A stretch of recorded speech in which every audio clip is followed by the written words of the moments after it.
So one night I remember my stepmom calls me. I'm getting ready to go to sleep. I just opened up my barbershop and I'm super tired. And she calls me and she says, come to the party. Who was it? Margie's 50th birthday. So October 2016 we met, and it was in Palo Alto? Whatever. Margie's party. Went to the party, tried talking to her, but she was just I thought she was being shy. So I was just like, you shy, huh? I was being shy. Yeah, you were.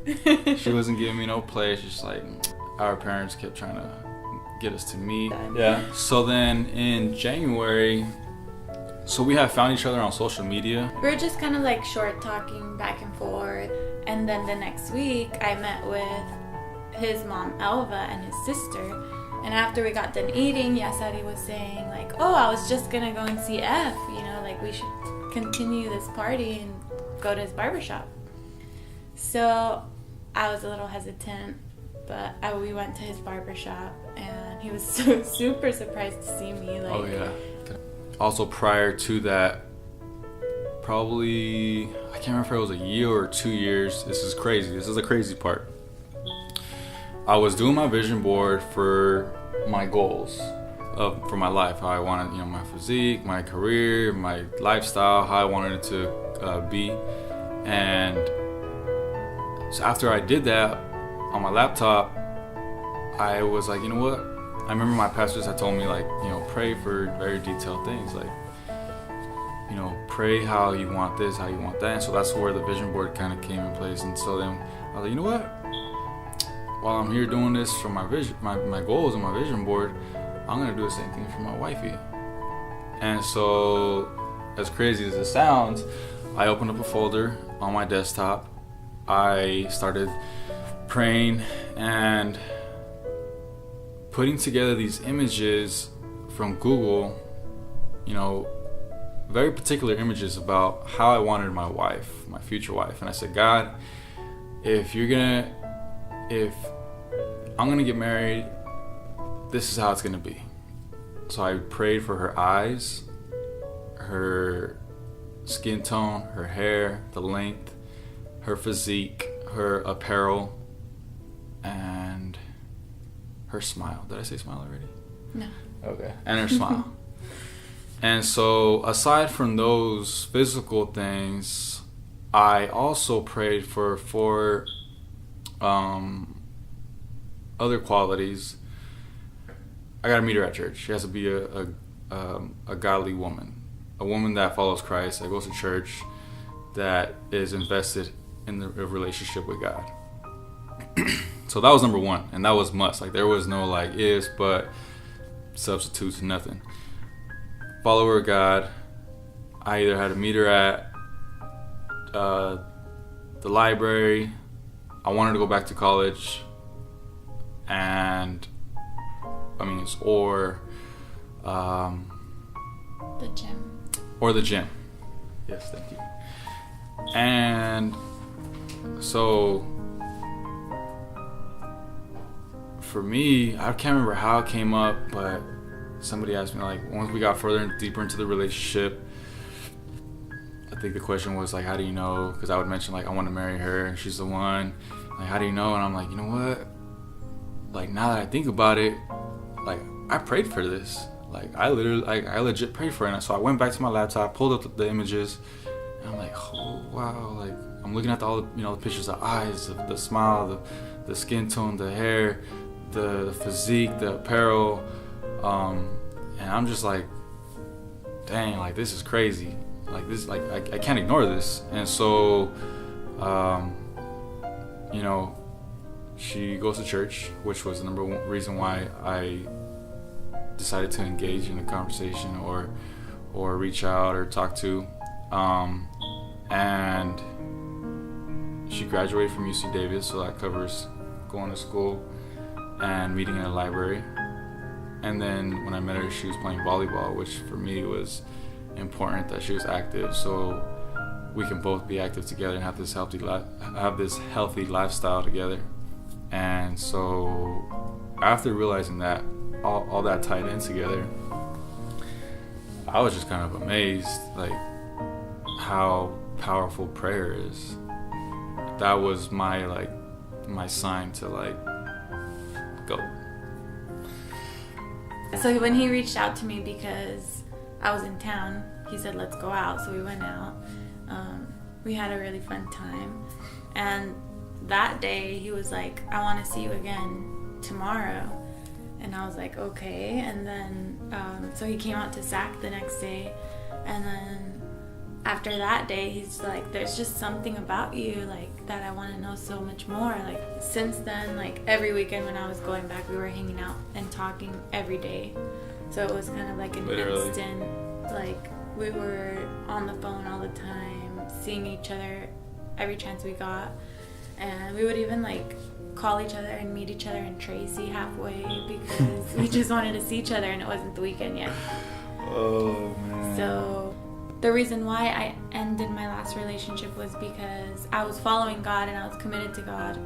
And I decided that I wanted to be celibate because that was one of the areas in my life where I felt I wasn't fully committed to God. And I was kind of, like, my mom would tell me, like, you can't be one step in heaven and one step out. Like, I'm living this life where I want to be so close to God, and at the same time I'm not following all of his commandments. So I decided I wanted to be celibate. And in my previous relationship, my ex-boyfriend, he didn't want to continue the relationship because of that. So that ended, and I just started reading all these books on celibacy, and I felt a lot better just knowing that I could fully commit my life to God at this point. So that happened before I had met him. So I was already on a journey of celibacy. So when I met him, I remember him telling me that he had thought of being celibate, which I think's crazy. Yeah, so much that I wanted to do that included being celibate. Like, I even called a friend, a female friend that I was going to church with, and I felt so embarrassed to ask her. I was like, yo, I felt the need to be, like, I felt like God was just telling me, like, you need to be celibate, you know. And so I called my friend and I asked her, like, yo, I got a question for you. And I asked her, and she was just like, oh my God, that's so good, and just going off. And I'm like, shut up, man, like how do you do it, like, and just intrigued and asking questions. And I think, like, all these little things added up to, like, being obedient to God, her on her end and me on mine, and just, like, God was, like, preparing us for each other, you know what I'm saying. And she had gone through her relationship, her previous relationship, and all these ups and downs, and her life trials, and so was I. And, like, I'm just trying to get closer to God and build my relationship with God, and all these little things that, like, God was working in our lives individually so that He can bring us together. And it's just crazy because we literally, like, hold the other half of each other's heart, like, literally, like, it's crazy, right? Celibacy is already not a very common thing. So the fact that not only he accepted to be celibate with me, but that he was actually interested in being celibate before he even met me was something huge. We got to know each other personally, and then we connected spiritually, I like to say. And that is what keeps us together, you know what I'm saying? Because you have to understand, our physical is going to change, you know, when we get older. And the fact that we're able to love each other from the inside out, that I've never experienced that before. It's all about being obedient to God, because I didn't know anything about celibacy or why it would be good for us. But I did feel God pulling on my heart to be celibate. And when I was opening my Bible, I kept reading, you know, there's no room for sexual immorality in heaven. So that's what I say when he was talking to me. I was opening my Bible and I was reading that. So I felt that it was for me. So he was telling me to do this, and had I not listened to him in giving that part of my life up, I wouldn't even be here with him. I would still be, you know, in another relationship. So I think it's very important, when you feel God telling you to do something or give something up, it really is because He has something better in store for you. Like, He knows your heart, He knows you better than anybody knows you, and He knows what you need. So He knew that we needed this and that we were capable of doing it, because it's a very difficult thing to do. So once we have this foundation, it's much easier just to work around all other things. And we've just been blessed that God has been guiding us into this pathway, and we complement each other. And that's what a relationship is about, like helping each other be a better you and really improving each other. First, I told Susie, I'm gonna marry your daughter. I think she was the first one I told. I said, I'm gonna marry your daughter. She said, oh. Okay. Like, how long do you think that was from when we started dating? It was almost instant, really. And like, when people say, when you find the one, you'll know, there is no other words besides those words. When you find the one, you'll know. A lot of people think that it's too soon, but really for us, we have to be confident in what we have, because if we aren't, then why should anybody else? So we're very confident that, there's no equation for how it's supposed to be 5 years, 10 years, 2 months. We just know that God has called us to this relationship. I think that's where the biggest blessing generates from, is being obedient to God and trusting God that He's gonna take care of it. God makes promises, and as long as you are obedient and do as you're told, God will bless you. And that's the hardest part, is trusting God. Like, desire to pursue a better lifestyle and God and change up her life was gonna steer me away. But if anything, like, I was more like, cool, let's do this together. Like, I'm trying to do that too. And I started drinking very young. It's part of our culture. And I started realizing that I was drinking all the time. I remember telling my mom that I wanted to stop, but I knew that I wasn't really going to. And it was really a blessing. When I met him, he told me, like, oh, I don't drink. And he had just quit a week before, but I didn't really know why or what was going on. And I was just kind of like, why? And he's like, oh, just for myself. And I thought he was kind of crazy. But out of respect for him, I didn't want to drink in front of him because he had just quit. So I thought, if you're not going to drink, I won't drink in front of you. But we were hanging out all the time, so it kind of turned into, like, I'm just going to not drink because I actually already wanted to do that. And now you're giving me a reason to do that. And it was motivation for me. So I stopped drinking when we met, and I haven't gotten drunk since, which is crazy because I used to be all the time. So I think that's, it was really a blessing that he was sober, because I didn't even see myself being sober. And to me, it was like a miracle that I'm able to live this lifestyle. I don't miss it. I'm too busy building relationships, reading books, investing in myself, that I don't miss the alcohol part of it. And I can still do all the things that are important to me without it. Knowing that even if I make myself vulnerable to my wife, that doesn't make me less of a man. And knowing that about myself boosts my confidence, and also learning how to be a gentleman.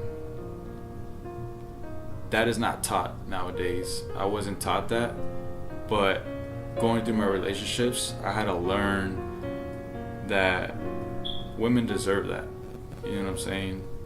And after hanging out with her, like, without hesitation, without even thinking about it, I just naturally turned into this gentleman that I didn't even know I could be.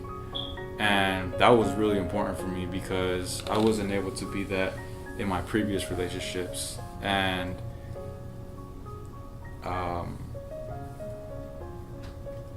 always opening the door for me. I had never had that before, so I was surprised.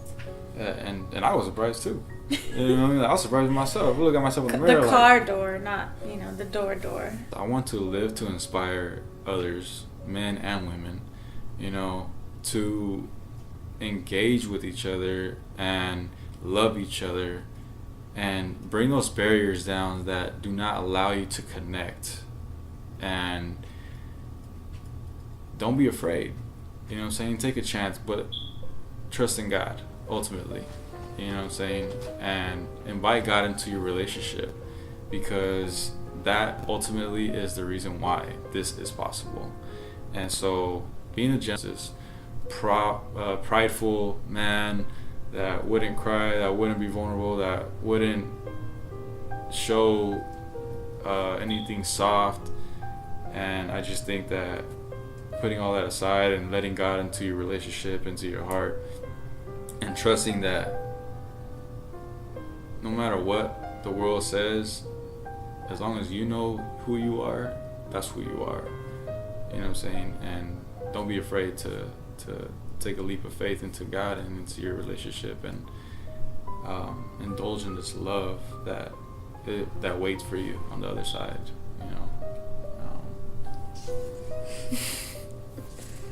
We just want to thank everybody for being here with us and sharing this love with you guys. And I look forward to living the rest of my life with my beautiful woman, Anais Villalobos, enjoying the love and making sure that God's dead center of the relationship, and just being with her, really. I can't leave her side. So.